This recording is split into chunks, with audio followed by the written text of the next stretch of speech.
In fact, I went to New York to a Ukrainian restaurant, and my husband and I both went, and I did get the pierogies, and no, not even close. Sorry, folks. So you may be New York City, but we are Elmira Heights, and we rock.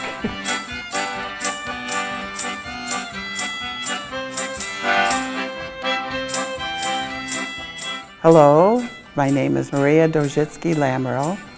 I was born in 1947, and my parents came to this country in 1955. So I've been a member of this parish since 1955.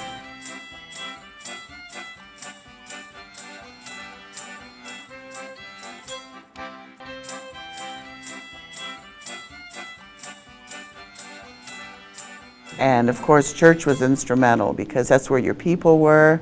They were the ones that, you know, spoke your language. They knew the culture, and they totally embraced us. The story was this, I think her name was Anna. She brought a few Pyrohy and she sold them. And I think the first profit was $2 and some cents. And then of course it grew because then, and the ladies actually would make them at home. You could do that at the time. They would bring them to the hall, and people would come. As soon as the word got out, you know, that's how they did it. And then eventually, I would say, 1961, we had a new pastor. Father Dahovich left. And then when Father Mishchishin came, he started a fund to, you know, erect this church. And the Pyrohy, you know, were instrumental in that. They decided they were going to make them collectively here together. And I, as a child, remember that, you know, my mother coming here, working here, standing, and Father Mishchishin used to go pick the ladies up because they didn't drive. We don't call them pierogies anyway. The real name is vareniki, boiled ones. Vareniki or Pyrohy. It's the original recipe for, what, 60-some years now. No matter when we made them, the ingredients were terrific. You know, real potatoes, which we peel.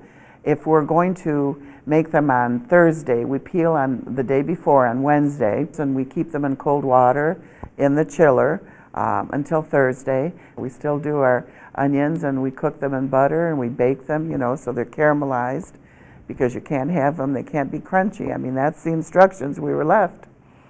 And we still have Mrs. Tepluk. And she's the last of the day ladies.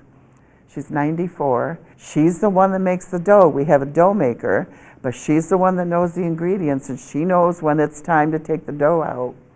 And she makes 13 batches of dough, and they're very fussy about their flour. It can't just be any all-purpose. It has to be the high gluten, you know, and they have eggs and everything. It's homemade pasta. And then the tables are all spread out here, and the dough has to rest, of course. It has to be babied. And then the ladies come, another batch of ladies come, and they make they mash the potatoes, and they use really good cheese. I mean, everything is, you know, there's nothing artificial in those. Ours are really good because we use one single round of dough. We stretch it by hand, all the ladies stretch them, put the ball in, and then we pinch away. And it has to be pinched by hand. It just does. It's not solely for Ukrainians now. Population dwindles. We have fewer and fewer workers. I know my own son is involved. We would love to have the people join us.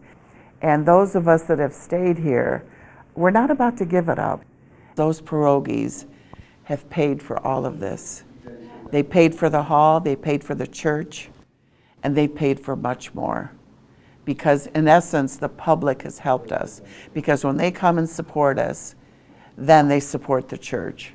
So it's more than a pierogi church. It is a church supported on the backs of people who broke their back to make those. It's going to have to be something really tough, you know, to get us to stop. We can't lose this. The place is beautiful. They work so hard for this, and it's that labor of love. And we continue that because whatever we can do to continue what they started, we're going to.